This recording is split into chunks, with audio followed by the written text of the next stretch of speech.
India کے شہر آگرہ میں مغل امپائر کے آرکیٹیکٹس کا ایک ایسا شاہکار موجود ہے جس کو آج پوری دنیا تاج محل کے نام سے جانتی ہے۔ 42 ایکڑ پہ پھیلا دور سے ہی چمکتا ہوا یہ مقبرہ جہاں اپنے اندر خوبصورتی کے باغیچے سجائے ہوئے ہے، وہیں اس پر غم اور اداسی کے کئی بادل منڈلا رہے ہیں۔ موسیٰ آرکائیو کی ویڈیوز میں ایک بار پھر سے خوش آمدید ناظرین۔ لگ بھگ 400 سال پہلے بنائی جانے والی یہ خوبصورت بلڈنگ جہاں اپنے دور کی سب سے بڑی اور سب سے شاندار بلڈنگ ہوا کرتی تھی، وہیں آج اس کو دنیا کا 7واں عجوبہ بھی کہا جاتا ہے۔ اس عالیشان سٹرکچر کو بنانے میں 20,000 سے زائد مزدوروں نے دن رات خون پسینہ بہایا، اور وہ بھی 1 یا 2 سالوں تک نہیں بلکہ پورے 22 سالوں تک۔ اگر آج کے دور میں اس کی قیمت کا اندازہ لگایا جائے تو سنگ مرمر کا یہ انمول مقبرہ حیرت انگیز طور پر $1 بلین یعنی 7,500 کروڑ سے زائد مہنگا ہے، کیونکہ اس بلڈنگ میں مغل آرکیٹیکٹس نے اپنے ہنر کی کئی ایسی نشانیاں چھوڑی تھیں جن کی دنیا کے ماہرین آثار قدیمہ آج تک تعریف کرتے ہیں۔ اس بلڈنگ کو ایسے ڈیزائن کیا گیا کہ جب مین گیٹ کے پیچھے سے اس کو دیکھا جاتا تو یہ کافی بڑی لگتی ہے، لیکن جیسے ہی مین گیٹ کی طرف بڑھا جائے تو دیکھتے ہی دیکھتے اس کا سائز چھوٹا ہوتا جاتا ہے۔ دماغ کو چکرا دینے والی یہ کوئی پہلی ٹرک نہیں تھی جو مغل آرکیٹیکٹس نے استعمال کی ہو۔ اس کے گرد چاروں میناروں کو سیدھا کھڑا نہیں کیا گیا، بلکہ یہ مینار باہر کی طرف تھوڑا جھکے ہوئے ہیں،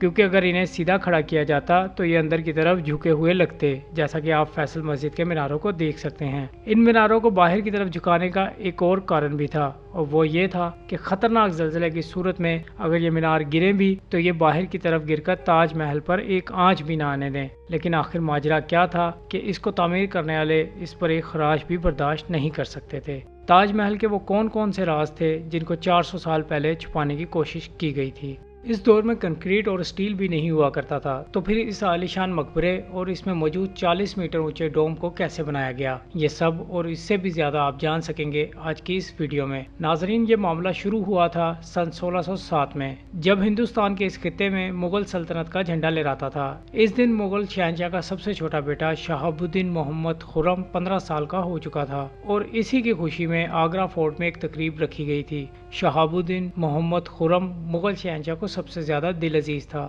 اسی وجہ سے اس کو جنم دن پر ہیرے جواہرات اور سونے سے تولا جاتا تھا۔ اس کے وزن کے مطابق خزانہ اس کے نام کر دیا جاتا تھا۔ لیکن 15ویں جنم دن پر کچھ اور بھی خاص ہونے والا تھا۔ مغل شہنشاہ نے اپنے شہزادے کی شادی اپنے وزیر کی بیٹی کے ساتھ کر دی، جس کو ممتاز محل کے نام سے جانا جاتا ہے۔ ممتاز اور خرم کو پہلے دن ہی ایک دوسرے سے بے انتہا محبت ہو چکی تھی، اور اس وقت کسی کو بھی معلوم نہیں تھا کہ اس محبت کا بول بالا ہمیشہ کے لیے رہنے والا ہے۔ اگلے 10 سالوں تک شہزادے نے کئی جنگیں لڑیں اور ان میں بھرپور کامیابی بھی حاصل کی۔ اسی وجہ سے شہنشاہ نے خوش ہو کر ان کو شاہ جہاں کے لقب سے نوازا، جس کا مطلب ہے دنیا کا بادشاہ۔ شاہ جہاں کی 6 بیویاں تھیں جو آگرہ فورٹ کے حرم میں ہی رہتی تھیں۔ ان 6 میں سے شاہ جہاں سب سے زیادہ محبت ممتاز سے ہی کرتے تھے، یہی وجہ تھی کہ ان کا زیادہ تر وقت ممتاز کے ساتھ ہی گزرتا تھا۔ 4 سالوں کے بعد یعنی 1621 میں مغل شہنشاہ اچانک چل بسے۔ شاہ جہاں جو مغل امپائر میں خاصا مشہور ہو چکا تھا اور وہ شہنشاہ کا چہیتا بیٹا بھی تھا۔ 1628 میں باپ کی موت کے 7 سال بعد اس نے باپ کی شہنشاہ والی گدی سنبھال لی۔ یہ وہ دورانیہ تھا جب مغل امپائر اپنے پورے جوبن پر تھا، یعنی ہندوستان کے ساتھ ساتھ پورے افغانستان پر ان کا راج ہوا کرتا تھا۔ سارے فیصلے شاہ جہاں خود کرتا تھا، جبکہ ممتاز پیچھے رہ کر شاہ جہاں کو مشورے دیا کرتی تھیں، لیکن کسی کو بھی اس بات کا علم نہیں تھا کہ یہ خوشیاں عنقریب ماتم میں بدلنے والی ہیں۔ گدی سنبھالے ابھی 1 سال ہی گزرا تھا کہ ایک بار پھر مغلیہ سلطنت کو دشمنوں کا سامنا کرنا پڑا، اور اس جنگ کے بعد شاہ جہاں کو بھرپور کامیابی نصیب ہوئی۔ ابھی شاہ جہاں اس کامیابی کا جشن منا بھی نہیں پایا تھا کہ انہیں ایک افسوسناک خبر سے آگاہ کیا گیا۔ ممتاز محل جو شاہ جہاں کے 14ویں بچے کو جنم دے رہی تھیں، اس کی حالت بگڑ گئی اور 17 جون سن 1631 کو اس دنیا فانی سے کوچ کر گئیں۔ پوری مغلیہ سلطنت کا جشن ماتم میں بدل گیا۔ یہ خبر جو کہ شاہ جہاں پر آگ بن کر گری تھی، اس نے تو ان کی دنیا ہی ختم کر ڈالی۔ کہا جاتا ہے کہ اس غم کی پرچھائی نے شاہ جہاں کو کالے اندھیرے میں دھکیل دیا۔ 8 دن تک انہوں نے کچھ نہیں کھایا اور اگلے 2 سالوں تک نہ موسیقی سنی اور نہ ہی خوشبو لگائی۔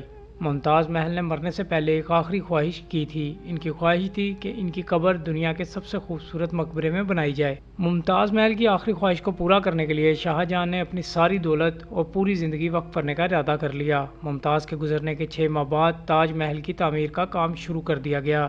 قریب 20,000 سے زائد مزدور، پتھر تراش اور کاریگروں کو پوری سلطنت سے اکٹھا کیا گیا۔ لشکروں کے لشکر شاہ جہاں کے حکم پر آگرہ بلوا لیے گئے۔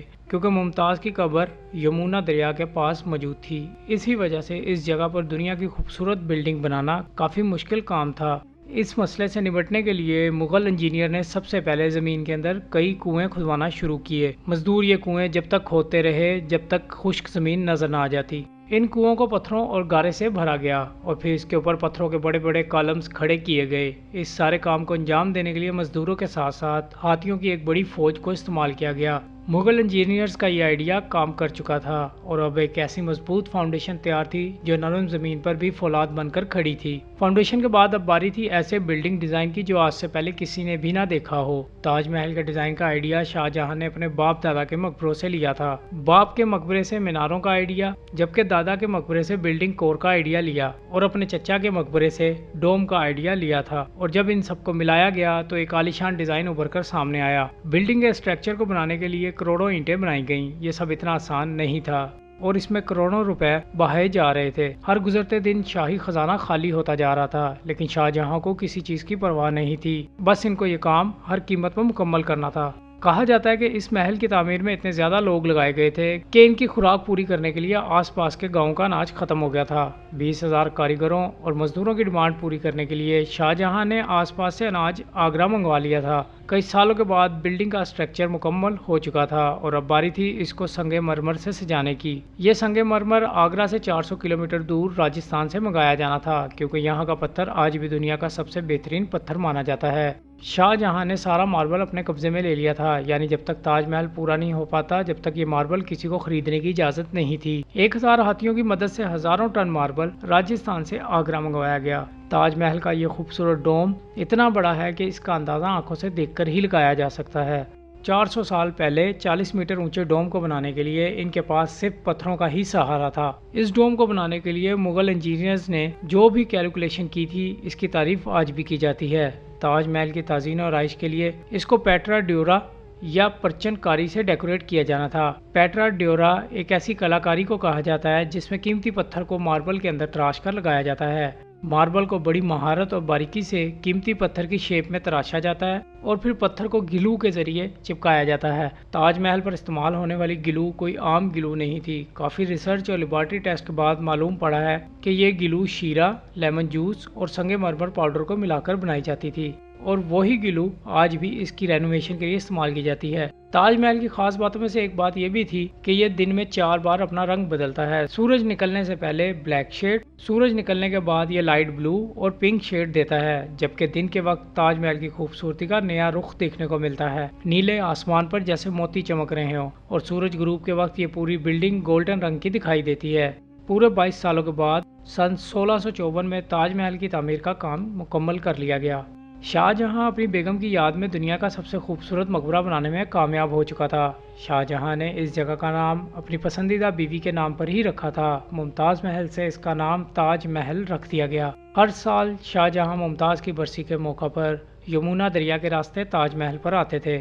یہ تاج محل کا ایسا داخلی راستہ تھا جو صرف شاہ جہاں کے لیے ہی بنایا گیا تھا۔ اس داخلی راستے کی دیواروں پر ایسا نقاشی کا کام کیا گیا تھا جو شاید شاہی آنکھوں کے دیکھنے کے لیے ہی بنایا گیا تھا۔ شاہ جہاں کا مہنگا ترین یہ مقبرہ تعمیر تو ہو چکا تھا، مگر اس کی تعمیر نو سے مغلیہ سلطنت تباہی کے دانے پر کھڑی تھی۔ 4 سالوں کے بعد 1658 میں شاہ جہاں اور ممتاز کے اپنے ہی بیٹے نے شاہی تخت الٹ دیا اور خود مغل امپائر کا شہنشاہ بن گیا، اور شاہ جہاں کو قیدی بنا کر آگرہ فورٹ میں ہی بند کر دیا گیا۔ صرف ایک سہولت ایسی تھی جو شاہ جہاں کو دی گئی، اور وہ یہ تھی کہ جس کمرے میں اس کو بند کیا گیا تھا اس کی کھڑکی سے وہ تاج محل کو دیکھ سکتے تھے۔ 8 سال قید میں رہنے کے بعد 74 سال کی عمر میں شاہ جہاں بھی اس دنیا کو الوداع کر گئے۔ شاہ جہاں کا ممتاز سے ملنے کا وقت آ چکا تھا اور ان کو ممتاز کے بغل میں تاج محل میں ہی دفن کر دیا گیا۔ امید ہے موسیٰ آرکائیو کی یہ ویڈیو بھی آپ لوگ شیئر کریں گے اور اپنے بھرپور کمنٹ سے ضرور آگاہ کریں گے۔ ملتے ہیں اگلی ویڈیو کے ساتھ، جب تک کے لیے اللہ حافظ۔